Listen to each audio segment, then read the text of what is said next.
Welcome to the first talk for RubyConf. Hopefully you all got into the keynote on time and watched that beautiful performance in the beginning. Wonderful Wizard of Maths. All right, so our first talk is by Leo Sancelemente. He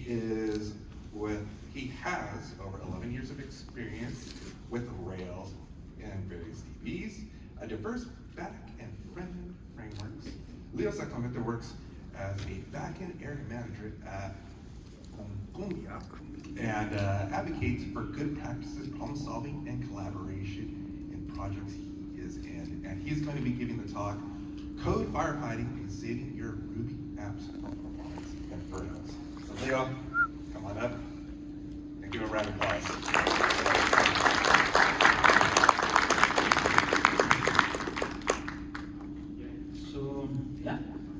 Hi guys, I'm Leo Sancelemente.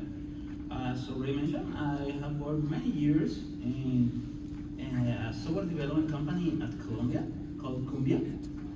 All these years, me and many talented fools have been working on delivering great experiences on mobile and web applications using mostly Ruby and Ruby on Rails for the backend code. This experience has given some knowledge on what it comes to Ruby development and the minimum hurdles that we may have in scaling apps to provide like the expected results that the clients have. So today I want to share some of that knowledge to you in the experience that we have in what we call code firefighting, which basically I will resume as organizing a plan in order to save projects from scalability issues and surviving the process. So yeah, let's get started. First of all, I want you to imagine this scenario, like an app that you have minimal knowledge comes to you. This app is having many performance issues, such as, let's say, some sections are constant errors, many sections are pretty slow, some automated processes are constantly breaking, third-party integrations are not working as expected, some of the resources are not enough for the services used by the app, and the developers may have to resort to severe measures like, for example, cleaning the data or restoring the services at some point. Some requests are returning timeout errors to their high response times, and there are several errors in general that nobody knows how to reproduce them or like how do they originate. So what to do in this case, you may ask.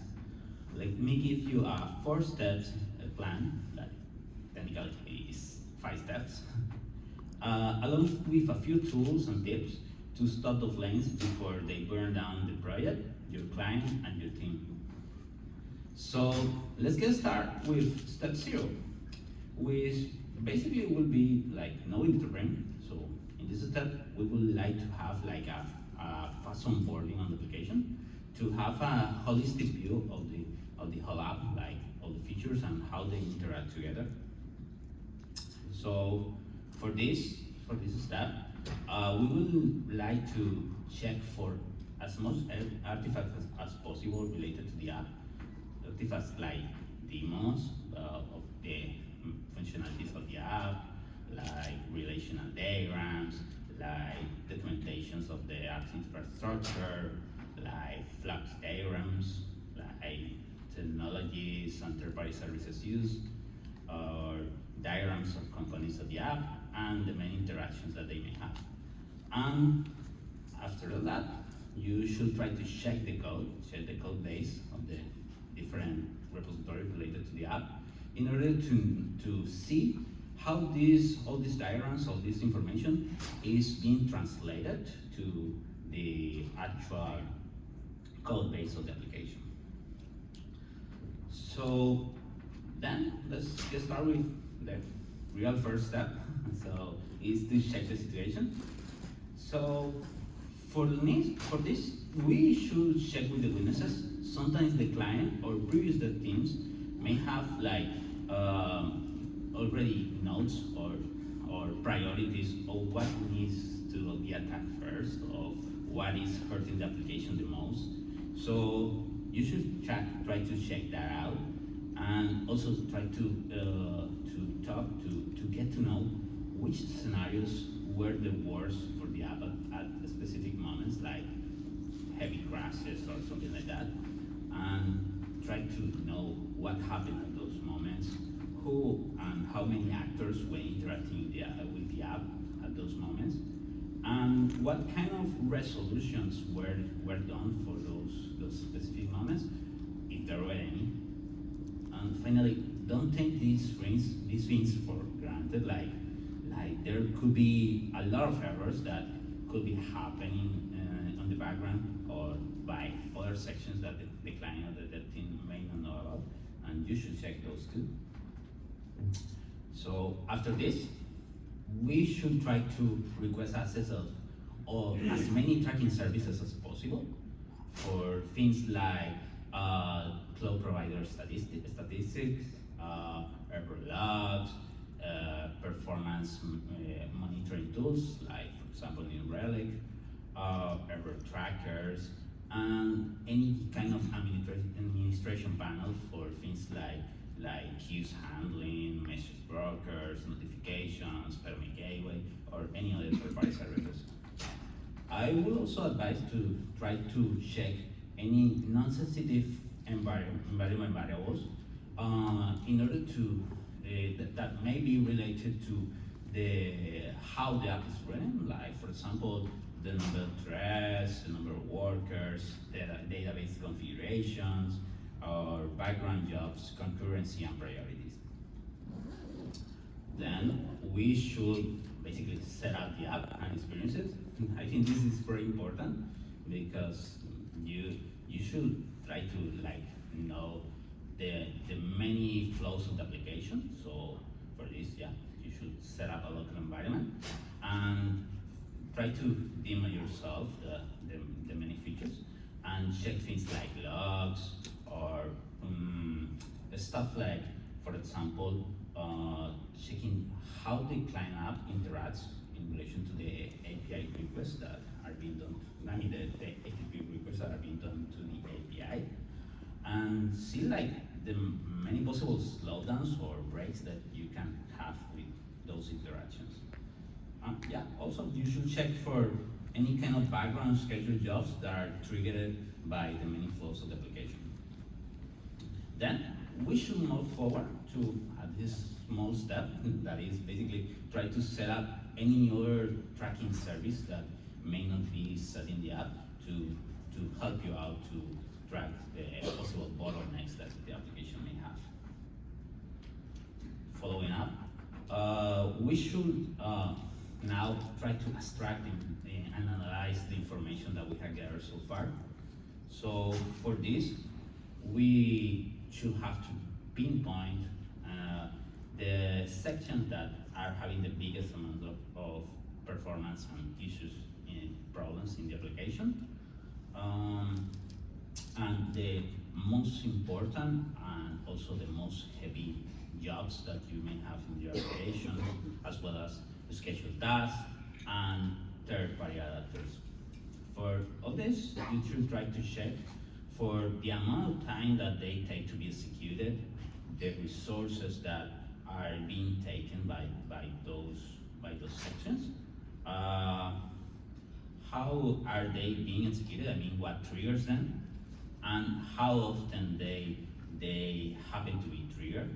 Like for checking, there may be things that you could let's say pre-digest for those sections, so they don't have to do that like over and over.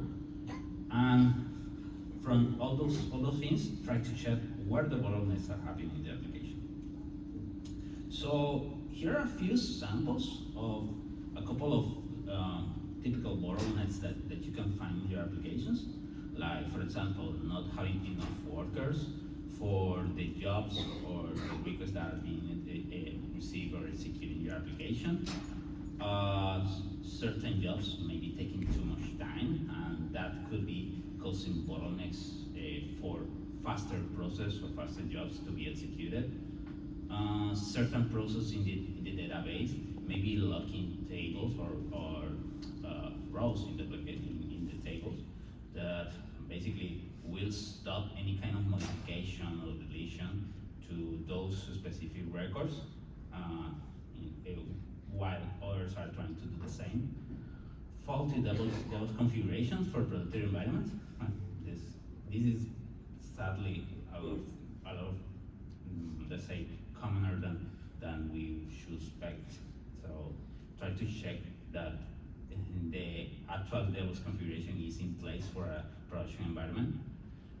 Misuse of the resources provided in the infrastructure in place. So basically, this is that you may have better resources than they are being used in the application. So maybe try to scale it up is something that you could consider. Lengthy processes with successive logic done at the moment that a request is being digested. This set itself is that's all. Bad practices. This is like the most common thing to find. Cause melts basically. Faulty separations of requests and jobs that are being executed. Sometimes we will expect some requests to be heavy and may not be related to specific user cases or to a user interaction. So we could try to segregate those in other instances to like not have those kind of bottlenecks for like specific users. Some processes are doing things on the foreground when they can be moved to the background. This is like a common thing also to find, but you should always consider that doing those things on the foreground may be for reasons related to the data that need to be digested at that very moment, that need to be displayed at the very moment. There could be options for that, but yeah, always consider that changing those may change the behavior of the application.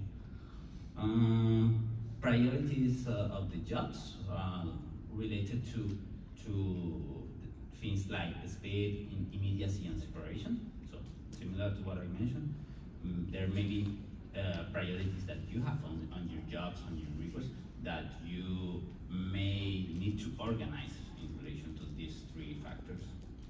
So this step is the most time consuming. You should try to give it as much time as possible because it's like what will set up what you will do next. Okay, so the first step will be creating a plan. So having all that data that you have already digested, you should create a plan. So in this, you should try to emphasize what needs to be attacked first, like in relation to the priorities of the application, of the client, and what is causing most issues in the app. So in this plan, you should try to start analyzing the improvements that needs to be done for this priority, and detail possible fixes for those sessions with the highest priority, and also do estimations of the time and resources that you will need for doing this. And for the bigger fixes, the ones that will take the most time and resources, you should also try to set fixes for short-term solutions, so you can have something that help out the application in those sections while you deploy something that improves the application much more. Having this plan set, you should present it to the client, see like what they approve, and based on that, then set up the real plan that is going to be executed and present it to the rest of the team. So there we have a middle step between 3 and 4, that is set up performance tests. I think this is very important, but it's like budget constraint. So we should try to set up tests that emulate the application, I mean the clients working in tandem with the backend in order to get metrics of how are they are behaving when the flows are being executed. And yeah, for this, I suggest you that you create those kinds of tests, performance tests. And we have been using tools like, for example, JMeter for things like this. So we can reproduce the before and after scenarios when we implement those changes. In the case that the budget is not enough, you could also try to set up like manual testing with using tools like Postman or any other tracking tools for logs or stuff like that. So you can always get a before and after like notion of each change that you do. Following up with step 4 is basically time to firefight, time to put your hands on the work. So here are a few possible short-term solutions that you could implement for many typical applications. These are solutions to be done ASAP, like to help out the performance of the application as soon as possible. And as I mentioned before, usually these are like a smaller changes to like ease things until the bigger changes, the long-term changes are deployed. So a few things are like horizontal scaling, like you may already know what's that. It's setting up other instances in order to handle more requests in parallel. Separate the execution of heavy jobs, scheduled jobs or requests in their own instances. This is related to what I mentioned before. Basically, to try to set up instances specific for requests and jobs that are too heavy in order to not generate congestion to other sections of the app. For this, in the case of application servers, I usually suggest to handle separations by doing either requests to the either widgets to the path that are being used in the application, or handling things by subdomains, like separating the different requests based on subdomains. But yeah, this may have some troubles in relation to like the clients that you have already deployed in the case of mobile apps, for example. Also, yeah, raising up the concurrency or threads in your queue or your application server. So obviously based on the resources that you may have in place. And going forward, fixing any kind of database configurations that you may not have properly set for production environment. Also, checking that background jobs that may be executed in line. This is not as common as it looks, but sometimes it happens.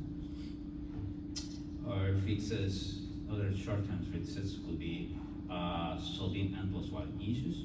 That there are many tools for helping you out with that. Checking process that could be moved to background jobs, always having in mind that this may change the behavior of the application. So simple errors that could be causing like the execution of requests or jobs like being repeated. Also add pending indexes in your databases, either relational or non-relational. We should try to check out for those because this is a very common and easy to solve problem in most applications that I have seen. Organize the priority of your background jobs. So as I mentioned before, based on those 3 factors that I mentioned: time, immediacy, and concurrency. What else? Temporarily move heavy jobs to low priority or dead queues. This is kind of a severe solution that will like hinder some of your application features, but as long as the the whole team and the client are aware of this, you could implement this to like lower the resources and lower the bottlenecks that you are having in your application, while you try to fix the problems that are causing those heavy and slow jobs to be running in the first place. And finally, implement the scaling rules. Obviously, this is something that we should have from the beginning, but a lot of projects don't have that in mind. So you can have new instances created when your application is having heavy loads at some point. For long-term solutions, a few examples are for, let's say, reducing the logic, the memory that is being loaded. I mean, the data that is being loaded in memory for certain requests and jobs. We can do this easily by trying to check what are we doing in the application that could be fetched, filtered, or sorted in our databases. It's also a common problem, to be honest. Reduce the usage of filtering and sorting outside the database, basically what I mentioned before. Prevent constant transformation of or digestion of data. So for this, I recommend having any kind of denormalization of the data that you have in your database. Like you could use, for example, the database views in order to have already digested data that you will need you will need in certain parts of the application a lot and being repeated over and over. Next, refine the logic of your database queries. There are many instances where people are not creating high performance queries in your database, and this could hinder a lot of your performance. This could be very heavy, and it could be also helped out with the previous step. In the case of REST APIs, make sure that the serializers that you are using for returning the responses to the request are only returning what is needed for those specific requests that are being done.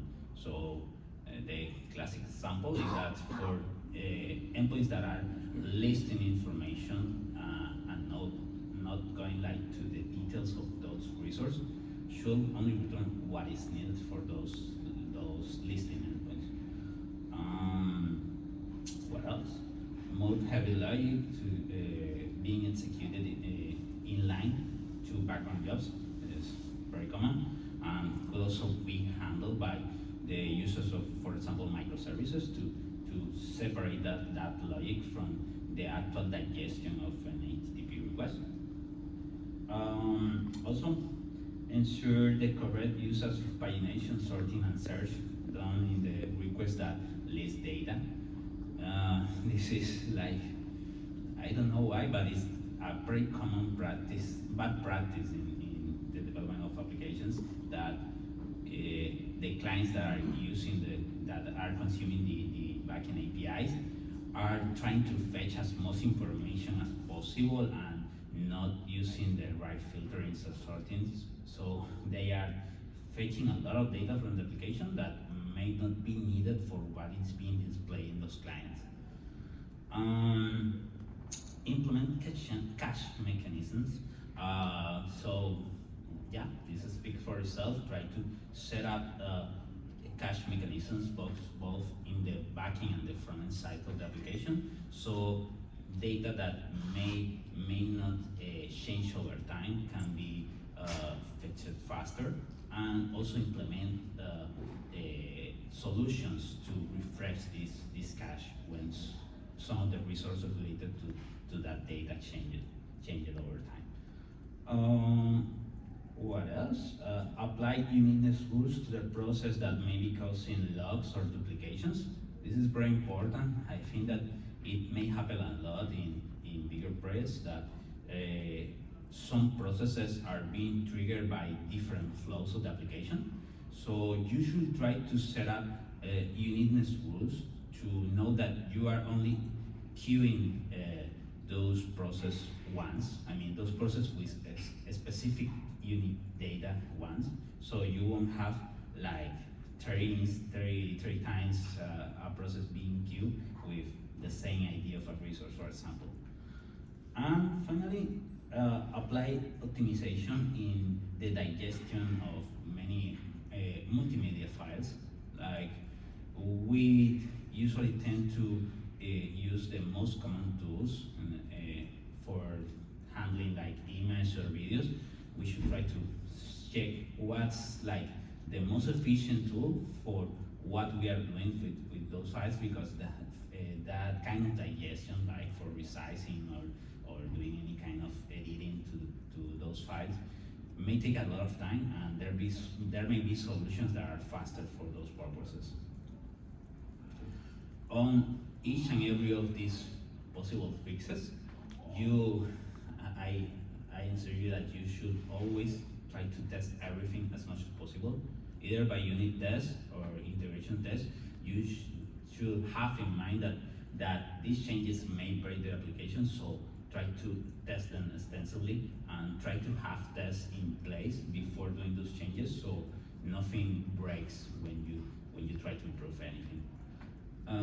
Also, try to run those performance tests that I mentioned before.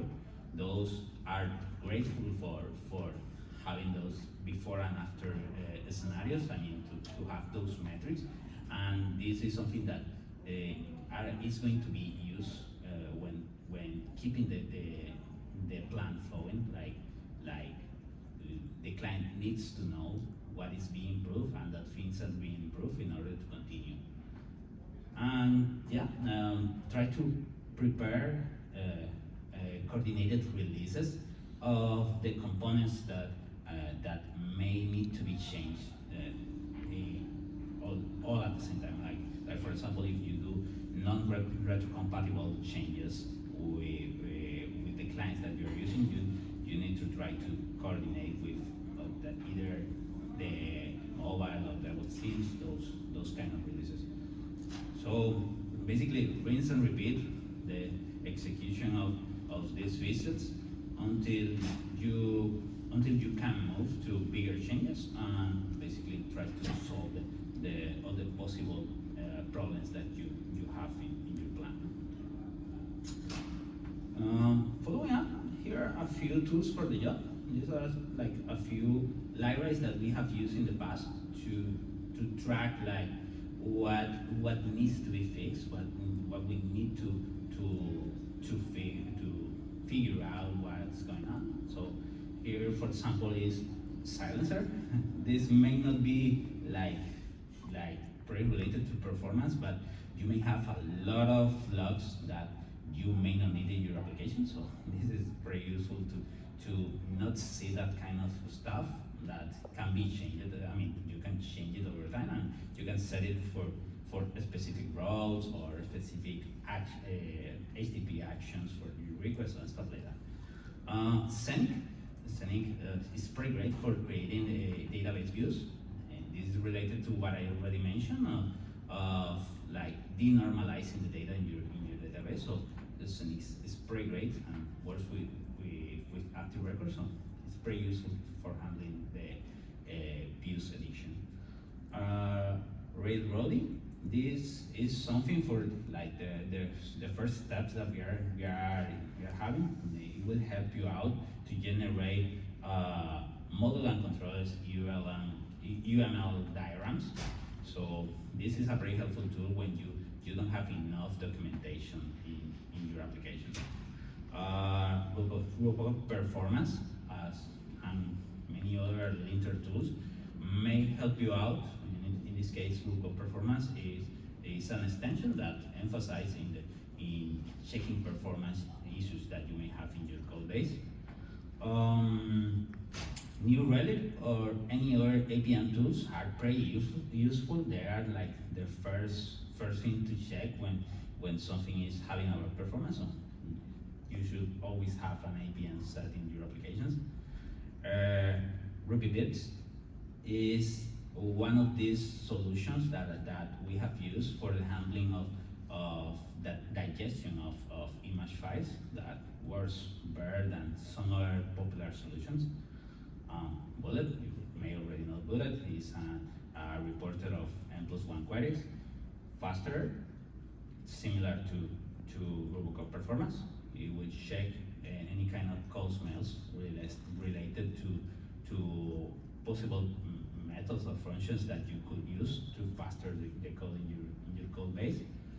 Write mini profiler. This is a very common tool that will give you like scores of performance of the different requests that you have in your application. And finally, Goldiloader, that is, let's say, it will help you out to solve the N+1 issues without having to track each of them. This tool will include the related resources to the ones being listed. I mean, the related resources that may be causing N+1 issues at the very moment that they are, let's say, not at the very moment, at the moment that are being, that the main resource is being queried. So you will have solutions for those N+1 issues without having to track each of those includes or preloads that you will need to add to your code base. So, yeah, finishing up, I have a few final tips for executing this project. I mean, these plans. So the first tip is do not panic.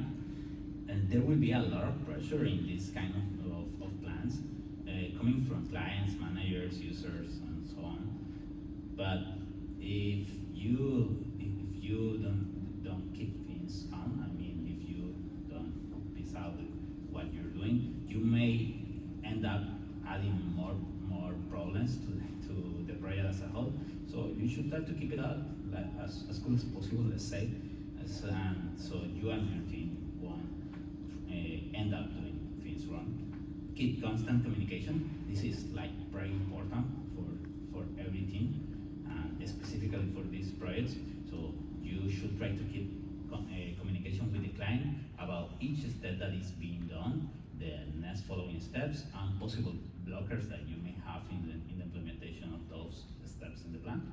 And with your team about possible blockers, tests, and the work that is being done right now, and any kind of cooperation that you may need for the execution of those steps. Keep every step documented, either by tools like Jira or even a spreadsheet. It's pretty important to have a good track of what needs to be done next, what is missing, and to which specific sections these kind of fixes or changes are related. What else? Also document the reports of the performance test. And I have said this a lot in this chat, in this presentation. You should always try to keep track of how those changes are representing performance improvements in your application. So have that documented as much as possible.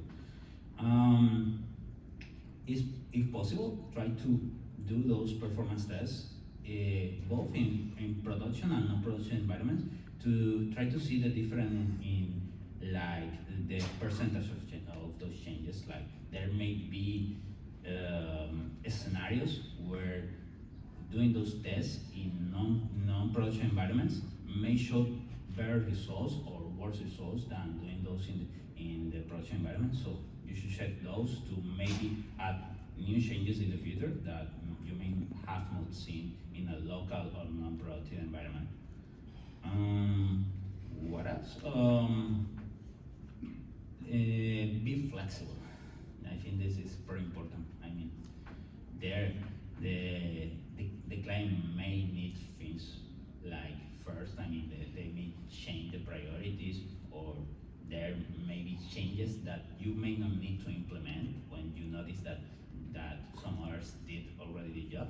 So don't think that these things are, that the plan should be set in stone.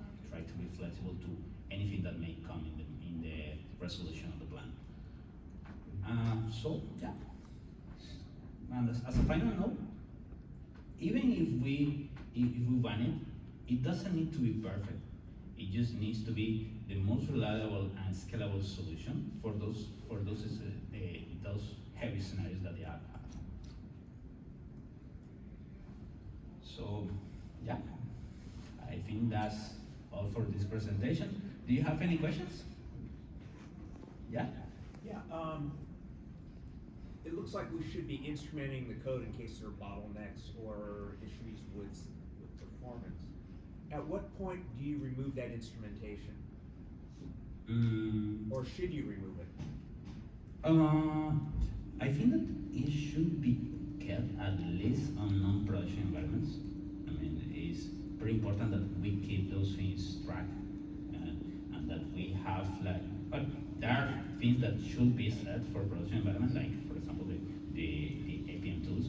But you should try that any other environment that is not related to production to have as many trackers as possible so you can prevent those possible performance issues to happen in the future. Any other questions? Yeah? You talked a little bit about like prioritizing background jobs, and I'm curious if you can expand on that a little bit, because I think like one of the experiences I've had a lot of is just every background job having like this exact same priority. So I'm curious like what you see before and what you see after, and how you look at that. Yeah, about background priority, about jobs, sorry, priority of background jobs. This is like a very common problem that as you said, happens a lot, that every job has like the same priority. So for this, I will consider, first of all, what needs to be like shown to the clients that are using the application, that are using the data that being digested by those background jobs as the first priority, like what is the most important experience that your users should have immediately, let's say immediately on quotes, because they are background jobs. So that's first. Second is what can be what changes over time you would only need for a specific moments of the application, like let's say for reports or stuff like that. Those are things that can wait. Those are things that we know that they may be needed to be displayed, but not at the very moment that they are created, so they can move around to lower priorities. And obviously, you should try to set up those priorities and the separation of those jobs based on what is taking the most time, and if you can also break those big jobs into smaller jobs, that helps a lot too. But also you should try to keep track of, let's say that, for example, you have a process that takes a lot of time, but you need to know when all that process is done. So for that, you would like to separate like the many iterations of the process that is being done, but having track of when it starts, when the first iteration of that data being processed starts, and when it finishes, so maybe it can send messages or trigger a process or stuff like that. So yeah, basically try to know what needs to be done ASAP, what is taking a lot of time, what can be moved to our instances to work outside of the instance that is running faster background jobs, and have all that set.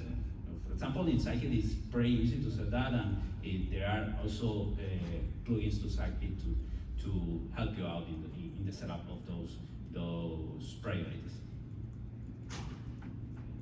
Thanks. Any other questions? Yeah? Thinking about one of the toughest debuggings I had to do, part of the problem was just that deploy cycles were long, review cycles were long. It was hard to get things into production.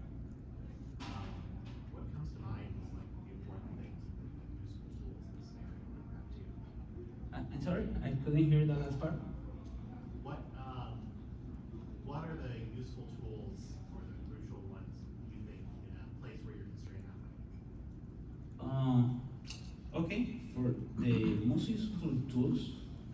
think the first one, as I have been saying in this presentation, is the APM tools. You should try to set any kind of APM tool as fast as possible. There may be projects that have security concerns about the use of APMs. So for that, there are smaller projects that try to set up on-premise services for the users of APM tools. But that's like the backbone of this whole plan. Trying to check the performance of the application in a production environment with tracking of like how much time are you spending on database queries, or how congested are your threads, or if a process in Ruby is taking a lot of time to be done. So yeah, APMs are like the backbone for checking what's going on, and you should try to deploy them as soon as possible. Any other? All right, thanks guys for being here with me in this conversation. Let's say. I hope that you learn a little bit, and I also like to talk with you later on if we can after this presentation. And have a nice day, babe.